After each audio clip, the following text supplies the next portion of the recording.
es un medio que puede ser muy bien utilizado en tanto y en cuanto haya un contenido especial para ello, ¿sí?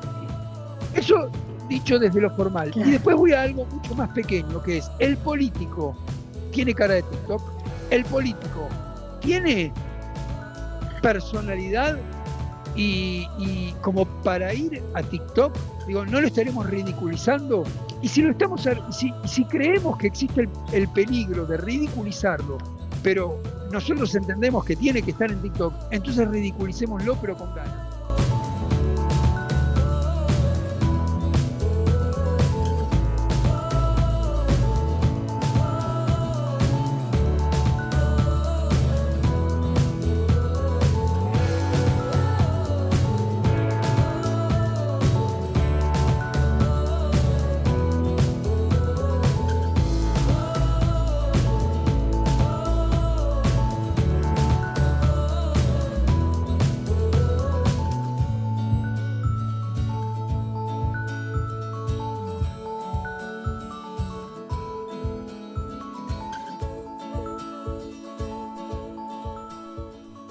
Y estamos en Mentes al Día, un programa que los mantiene actualizados e informados. El día de hoy estamos desde Argentina con dos grandes personajes. Quiero darles la bienvenida a Lorena Codecido. Ella es licenciada en Publicidad de la Universidad de Lomas de Zamora de Argentina. También quiero dar la bienvenida a Javier Torrijos. Él es diseñador de comunicación visual de la Universidad Nacional de La Plata y es redactor publicitario de la Asociación Argentina de Agencias de Publicidad. Así que les doy la bienvenida a los dos a Mentes al Día. Hola, buenas tardes. Hola, buenas tardes aquí.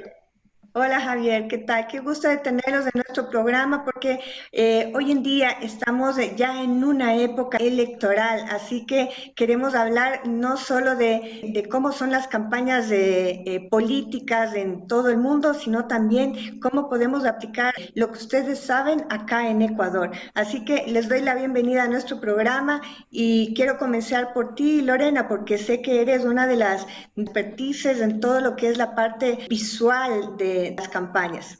Cuéntame, ¿qué es lo que hace la agencia de ustedes, que es una empresa experta en este tipo de cosas, para los políticos, no solo aquí, en todas partes del mundo? Bueno, nosotros principalmente nos abocamos obviamente a potenciar la comunicación en época de campaña y en momentos de gestión también de un personaje político. Básicamente lo que tratamos es fortalecer los ejes de comunicación, ya sea del político o de todo el gabinete o todo el equipo.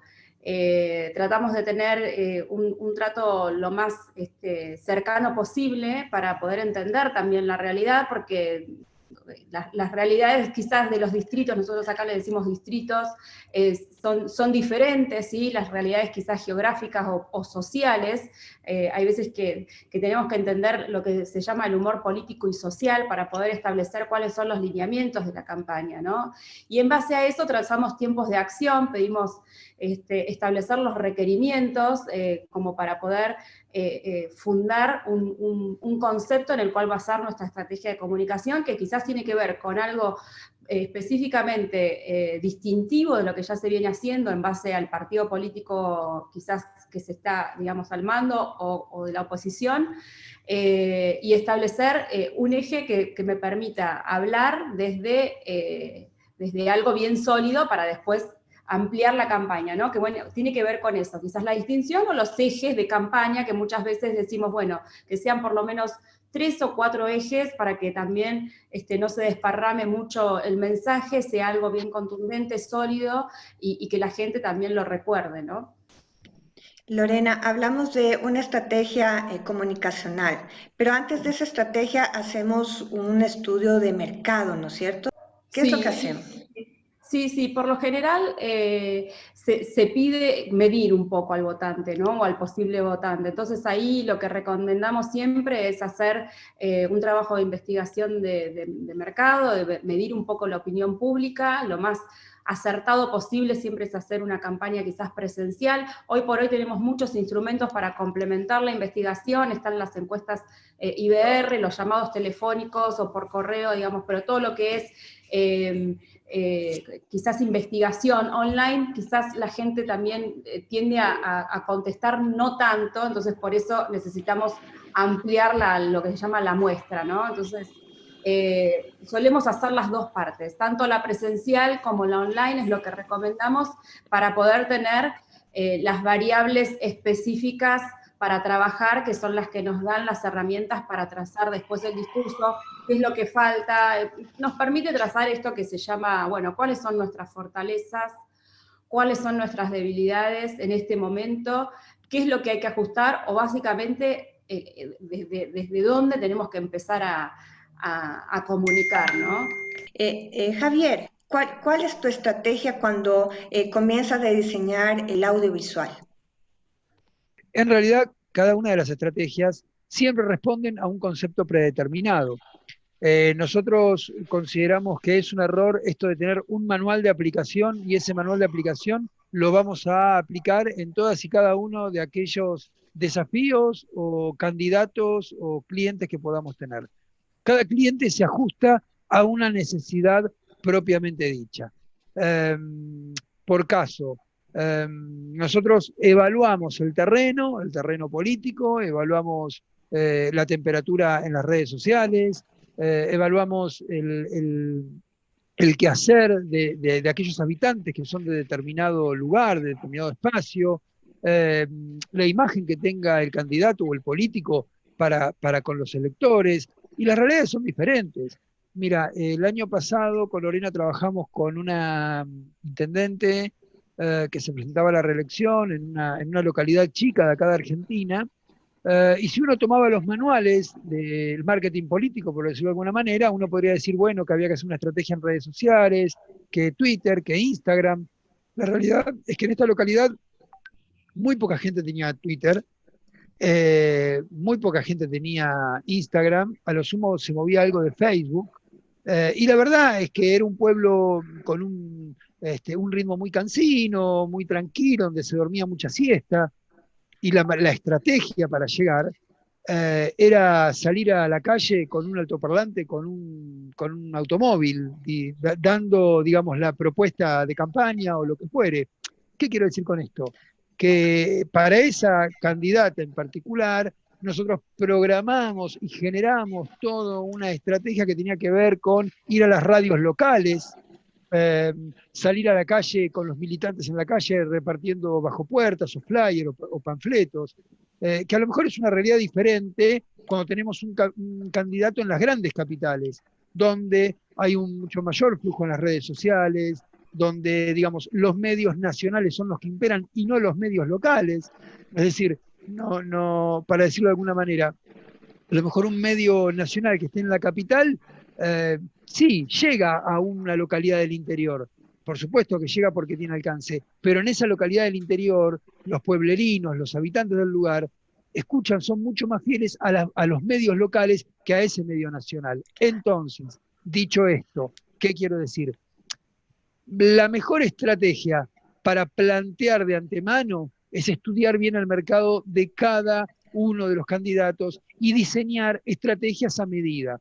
Por supuesto, para no evadir la pregunta, lo que entendemos es que hoy por hoy estamos, allá hace unos años, en la era de las comunicaciones, y absolutamente todo tiene que ver con la imagen visual que recibe la gente. Nosotros tenemos una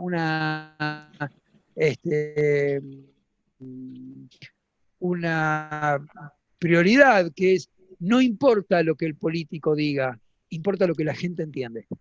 El político puede dar el mejor discurso del mundo, pero si el elector no lo entendió, no dijo absolutamente nada. Es como marketing político y la construcción de la comunicación política, obviamente que en los últimos años ha avanzado mucho y se habla mucho de ello, pero nosotros seguimos pensando que cada candidato tiene su propia estrategia. Esto no es cuestión de, bueno, tengo una campaña en tal localidad en Guayaquil y voy y la instalo en Quito con otro candidato de otro partido. Todo depende de su historia, de sus propuestas, de lo que tiene para hacer, de la imagen que él tiene de sí, de la imagen que la gente tiene de ese candidato.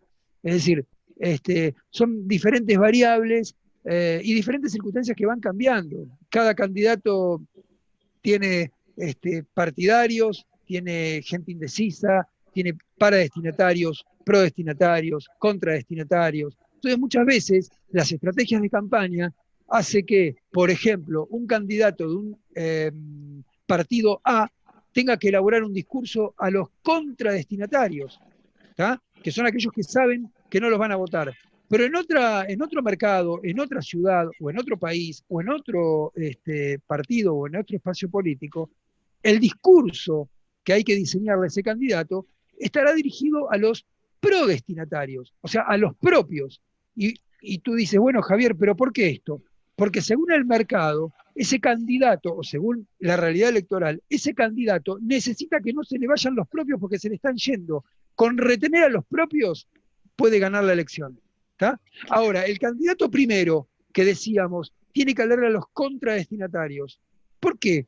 Bueno, porque los pro de él ya son cautivos, ya son fieles, es el voto duro que tiene, no se le van a ir. Entonces necesita captar a los que van a votar al otro candidato. ¿Se entiende? Porque un voto ganado que iba a votar al contrario, en realidad son dos votos. Uno es el que no vota al contrario y que además me vota a mí. Entonces, para sintetizar, porque no me quiero ir por las ramas, cada estrategia depende de cada mapa político y de cada candidato. Cierto es. Sí, definitivamente para armar una campaña política se necesita muchísima gente, ¿no? Muchos asesores, mucha gente que te haga investigación de campo y obviamente cuánto tiempo esto se va a demorar solo en la planificación para luego lanzarla. ¿Cuánto tiempo, Lore? Nosotros cuando hablamos de campaña siempre decimos que hablamos de una campaña permanente, ¿no? Pero por supuesto hay tiempos en los que la campaña llega a un pico de comunicación o un pico de la ola, que es el momento cúspide, y por lo general es un mes antes de las elecciones, ¿sí? Donde sube el gran pico de la ola. Pero siempre tenemos la costumbre y la convicción de decir que la campaña es permanente porque en realidad nunca debe perderse el eje de la comunicación o el objetivo de comunicar, ¿no? O sea, y de tener una estrategia en un plan de comunicación. Por supuesto que el tono en el momento de quizás campaña electoral, que es ese mes anterior y donde quizás un mes antes también se empiezan a preparar, digamos, todos los soldaditos para enfrentar ya los últimos días, es el más importante, pero en realidad eso no se hace de un momento a otro, se hace en base a una construcción, una coherencia, porque si de repente yo nunca comuniqué nada, o nunca, en realidad hice muchas cosas, pero como decía Javier, ¿no? Si no lo comuniqué, nadie se enteró, y de la noche a la mañana empiezo a comunicar, pierde un poco de credibilidad también mi discurso, ¿no? Entonces la gente dice, ¿y este de dónde salió? Si este nunca dijo o estaba a favor de tal cosa, o se puso, digamos, la bandera de hablar de tal problemática. Entonces, siempre en principio hablamos de eso, ¿no? Como para partir de la base es hablar de una campaña permanente. La comunicación tiene que estar siempre. Y bueno, por supuesto que se divide en diferentes momentos, ¿no? Ahora, ¿qué sucede con...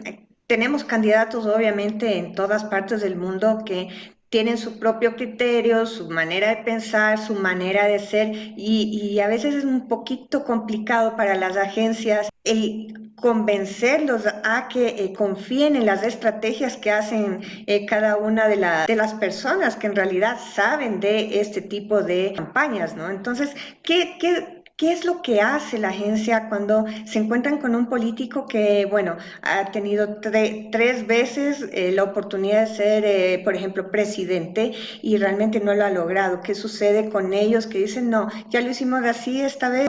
Y bueno, ponen a la agencia un poco más como para que simplemente apliquen lo que ellos quieren.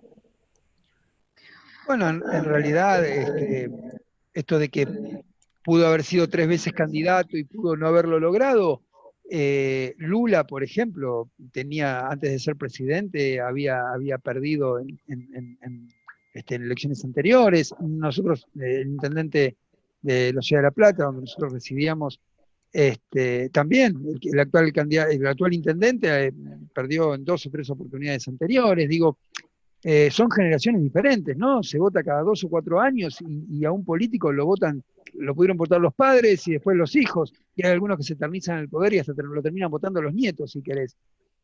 Lo cierto es que, mira, hay al menos en Argentina hay una camada de políticos joven, digamos. Cuando digo joven estoy hablando de sub 40, entre 40, 45, 50, y ellos entienden el lenguaje. ¿Por qué? Porque ellos entendieron que hay un lenguaje de las redes sociales también.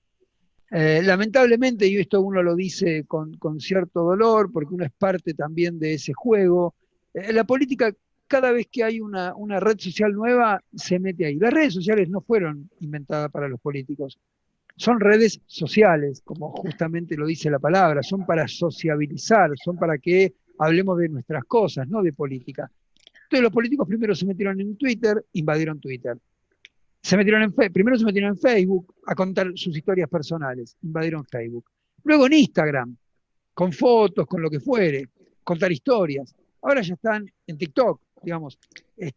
Falta que se metan en Tinder y ya estamos todos, pero digo, es como que ellos van metiéndose de alguna manera en todos aquellos espacios que tienen que ver con la gente. ¿Pero por qué? Porque a la gente lo que le preocupa, lo que el día a día, al común de la gente, a la mayoría de la gente, es conseguir un mejor trabajo, poder algún momento o cambiar el auto, poder hacer una comida con sus amigos, salir de vacaciones con su familia, recibir buenos momentos en su casa, festejar un cumpleaños. Y la verdad que la política pasa por otro lugar, los intereses de la política pasan por otro lugar. Entonces, el político dijo, bueno, ¿de qué manera yo le hablo a la gente de las cosas que le interesan? Porque la gente no está pensando si, bueno, el proyecto de ley que va a presentar, la gente está pensando en sus preocupaciones diarias. En este caso, bueno, concretamente todos tenemos una misma preocupación, que es el tema de la pandemia y del aislamiento, etcétera, etcétera. Pero digo, el político ve, che, a mí no me están viendo, a mí no me están prestando atención. ¿Qué hago yo para llamar su atención? Y así es como se fue metiendo y se fue incursionando en cada uno de esos espacios. Es como si estuvieras tomando, bueno, yo digo tomar mate, ¿no? Acá en Argentina, tomando un refresco en una plaza, con tu amiga, con tu pareja, con un amigo, con tus hijos, y viene un político y te toca y dice, discúlpame, ¿podemos hablar? Y te interrumpe y se mete en tu vida. Bueno, en las redes sociales es lo mismo. Vos estás comentando, expresando tus sentimientos, las cosas que te pasan, tus anhelos, y viene un político y se te mete, ¿no? Con un pop-up, con una historia, con una publicidad paga. Digo, esto de querer, bueno, llega un momento que, ¿de qué manera hacemos esto? Porque las marcas comerciales lo han entendido, que esto de invadir el espacio del otro termina siendo contraproducente. Es decir, lo importante es integrarse a la vida del otro. Dicho esto, los políticos en general, con la ayuda de las redes sociales, se dieron cuenta que deben adaptarse a los tiempos modernos. En nuestra trayectoria política hemos visto que en estos últimos años ellos como que comprobaron que tienen que hacerle caso a aquellos que, bueno, trabajamos en esto y le decimos, bueno, mira, tiene que ir por acá. Obviamente que hay que ordenarnos, ¿no? Porque un político te dice, bueno, este mismo contenido, salgamos a todas las redes sociales. Y no hay que salir a todas las redes sociales, porque hay redes sociales para cada target o para cada público objetivo. Hoy Twitter, por ejemplo, le habla mucho más a la política o le habla a los medios, al periodismo, ¿sí? Facebook tiene a lo mejor otra cadencia porque se pueden contar historias más largas, porque puedo compartir otro tipo de contenidos. Instagram tiene una cuestión mucho más visual, a lo mejor es un público, comenzó siendo un público más joven, ahora es como que, bueno, las empresas también invadieron ese espacio, pero digo, no necesariamente uno tiene que hacer el mismo contenido para todas las redes sociales. Ahí sí ya como que se empieza a complicar, porque decir, no, tenemos que generar contenidos diferentes, ¿no? Tenemos que variar un poco en esto. Pero sin dudas, ellos son parte del cambio, ellos entienden que tiene que haber otra manera de contar las cosas, ¿no? Que si en los 5 primeros segundos no llamaste la atención o no ocupaste un lugar en el corazón del receptor o del votante o del elector, estás complicado, ya no necesariamente vas a poder captar su atención, ¿verdad? Lore, ahora que en Ecuador están ya todos los candidatos listos, tenemos 13 candidatos que están queriendo estar en la presidencia, ¿qué les puedes tú sugerir para que ellos comiencen ya sus planificaciones y que las puedan hacer de mejor manera? Porque hoy en día, como estamos en medio de una gran pandemia, obviamente ya las redes sociales son el boom de la comunicación, el boom del marketing. ¿Qué les sugieres tú? Bueno, sumándome un poco a lo que decía Javier, que las redes sociales son una gran herramienta para la campaña. También entendamos que quizás no son las únicas, ¿no? Pero bueno, lo que les recomendaría básicamente, ya que las redes sociales justamente permiten interactuar y permiten hacer expresivo, digamos, el pensamiento de los ciudadanos, es justamente eso, que traten de escucharlos, quizás el poder entender o el poder escuchar un poquito más profundo lo que dice la gente nos permite ajustar algunas cositas de la comunicación y nos permite estar un poco más objetivos, ¿no? Nosotros siempre decimos el voto es totalmente emocional, ¿no? Siempre tenemos que tratar de encontrar esa empatía con el votante, pero muchas veces esa empatía se da a través de alguna problemática que no estamos viendo, ¿sí? Y estamos desperdiciando, ¿no? En nuestra propuesta o en nuestro decir, bueno, estamos en un determinado partido político o en un sistema político que hace lo que no hace el otro y estamos como muy enceguecidos en tratar de mostrar lo que la oposición no mostraba. Entonces, simplemente eso, estar bien cercanos a la gente, tratar de construir propuestas que tengan justamente como propósito, tratar de resolver problemáticas sinceras y tratar de crear un discurso lo más creíble posible. Esto te permite estar, digamos, también construyendo con un relato cercano y no siempre desde, bueno, mi partido político es esto, entonces yo tengo que decir esto, ¿no? Y el otro dijo tal cosa, entonces yo ahora tengo que decir esto. Y a veces eso te permite, no te permite ver la entramada social que quizás te podría llegar a ajustar algunas cositas en tus ejes de discurso. Muy bien, muy bien. Para terminar, Javier, cuéntanos un poco de TikTok en pocas palabras. El TikTok sé que ya está un poco entrando en todo lo que es las campañas electorales, las campañas políticas. Muy breve, TikTok, ¿qué es lo que estamos haciendo con TikTok?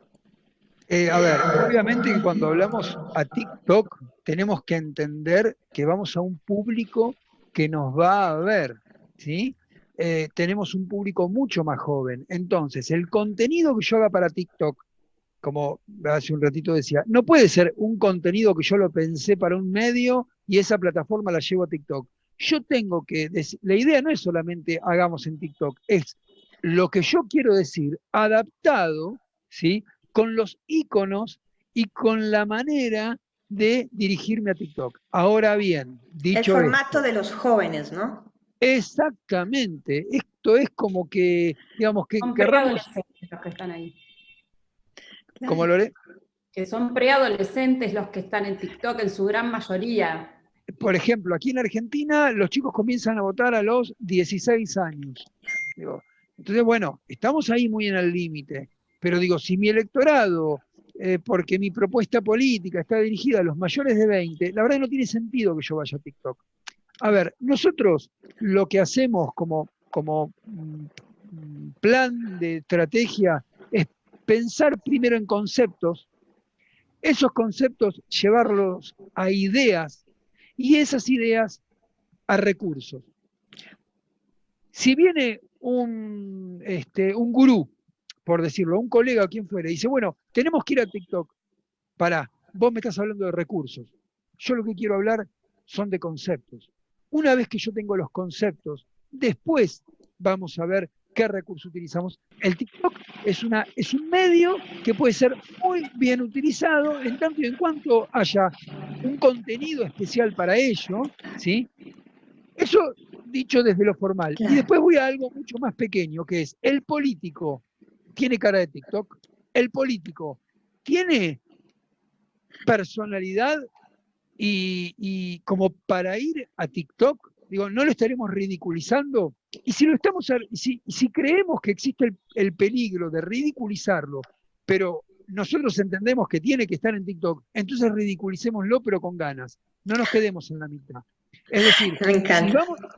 si vamos a ser disruptivos. Claro, es que quizás no necesariamente TikTok es una red que a mí me atrae mucho y creo que todas las redes son herramientas.